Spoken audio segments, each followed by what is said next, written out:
Aya, umwamumulai. Mimi naitwa Moses Wamoto, nikiwa mwakilishi wake Mheshimiwa Joseph Hendricks Waswa.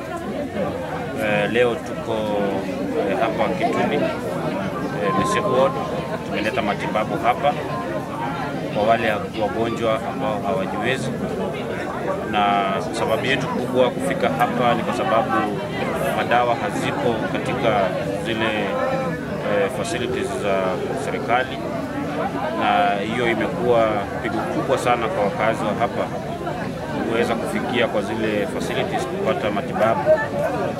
Na kupitia ombi la wakazi wa hapa, ndio maana Mheshimiwa Hendricks Waswa aliweza kuitikia mwito wao kuwaletea matibabu ya bure. Ndio maana siku ya leo tuko hapa. Kufikia siku ya leo, hii ni huduma ya tatu sasa.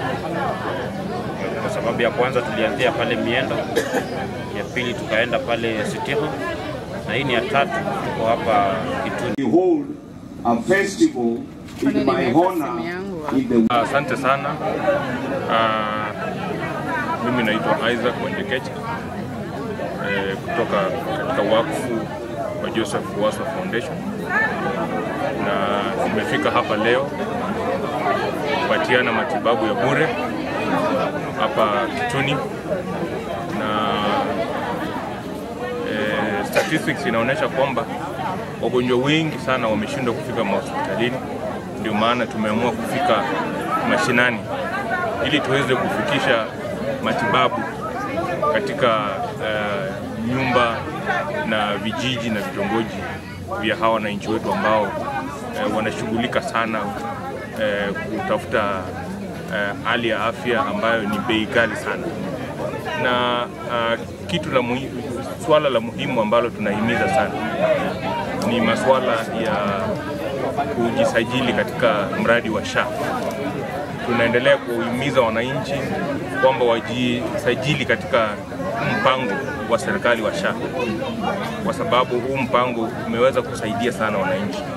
So we are encouraging them to register ili waweze kupata matibabu.